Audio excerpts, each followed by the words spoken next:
Hi, this is Pam with PS I Love You Crafts, but today I don't have a crafting video, I have a gardening video.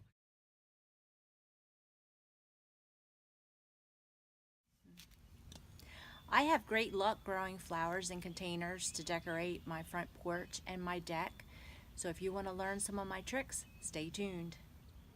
Okay, there's a few things you need to keep in mind when choosing your flowers. You want to choose flowers that will grow well in your area.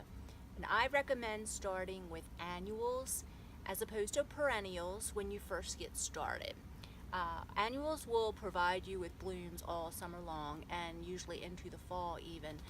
So that's why I would start with them, and they're the easiest to grow. So I have pentas, I have straw flowers, I have licorice plant, and I have fan flowers, and then down here I have melon-podium. Now I chose these flowers because I've had them before, so I know how they do in my area. You need to keep in mind, if you're going to have your pots in sun or in shade, all of these flowers are great for the sun. And I'm in Maryland, so we have a lot of hot, dry weather in the middle of summer, especially in July and August. So these flowers will do well with maybe a shot of water every day. Sometimes I might have to water them every other day, or I can get away with watering them every other day.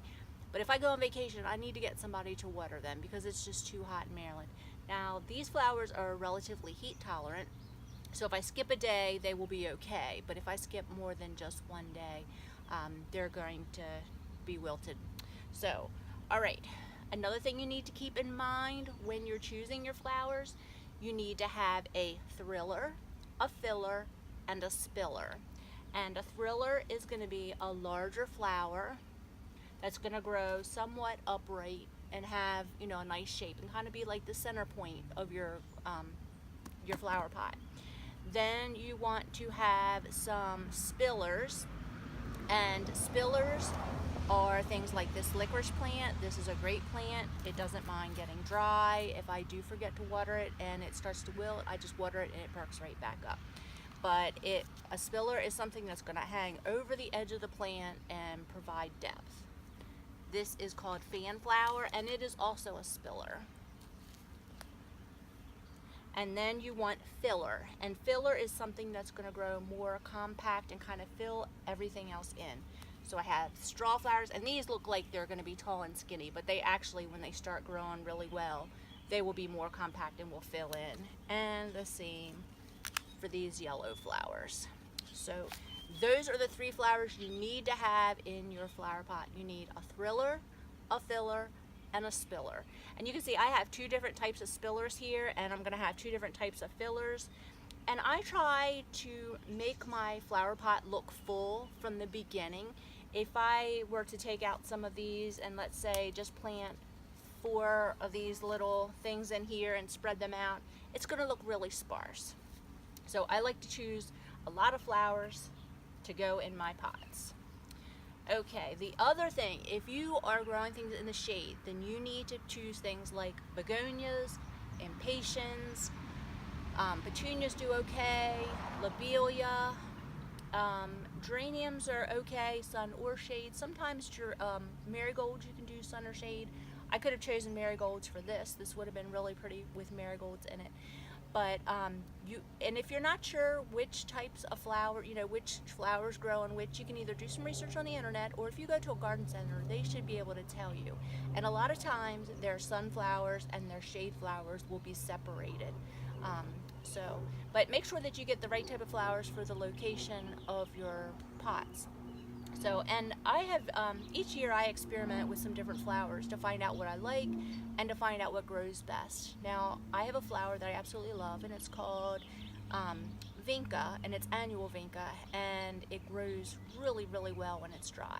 Now, I have some planted in a pot over there already, but when I went to get flowers for these pots, I went to the greenhouse and they were already sold out of it. So I had to choose some different things. But because I've grown all these before, I know which ones grow well in my area. So it may be a matter of trial and error.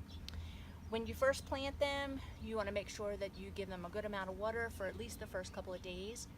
Another tip I would give you is use good quality potting soil. splurge on the Miracle Grow potting soil that has the fertilizer in it, and there's also one that helps to keep your plants from getting dried out. It's got a moisture control in it, and I'll put links to those down in the description. But it's definitely worth the money. If you get cheap topsoil from Walmart or wherever, and Walmart sells the good Miracle Grow potting mix, but if you get the cheap topsoil, it's too heavy, it doesn't have any nutrients in it, and your plants just will not grow very well. So, alright, so I'm going to go ahead and plant this, and I will be back. Okay, I have everything planted. A few last tips. This pot is pretty large, so it's not actually all the way full of dirt. It is filled with plastic water bottles about up to here. The rest of it's full of dirt. So there's a tip on how to save money on your potting soil. Also, planting on a rainy day or a cloudy day is a great idea. It's good when you're first planting plants. It doesn't shock them as much as it would if you're planting in really hot sun. So now that I have everything in here, I'm going to give it a good water. My soil level is a little bit low in the back here. You can't see it, so I will probably add a little bit more potting soil to this pot, because you want all of the roots covered. You don't want any bare roots. The roots will dry out and then your flowers will die, or they just won't grow as well. And one final tip: during the summer, when you have flowers that die, pinch them back all the way back to here, and that will promote new growth, and it'll promote bushier flowers, and you'll notice a big difference. And this will fill out really quickly. You know, in a couple of weeks this will be nice and full. So now I have another planter exactly like this, so I'm going to go ahead and plant that. So I hope that you enjoyed this video. I really enjoy gardening and enjoyed sharing this with you. So if you like this video and found value in it, I hope you'll give me a thumbs up, and I hope that you'll subscribe. Thanks for watching.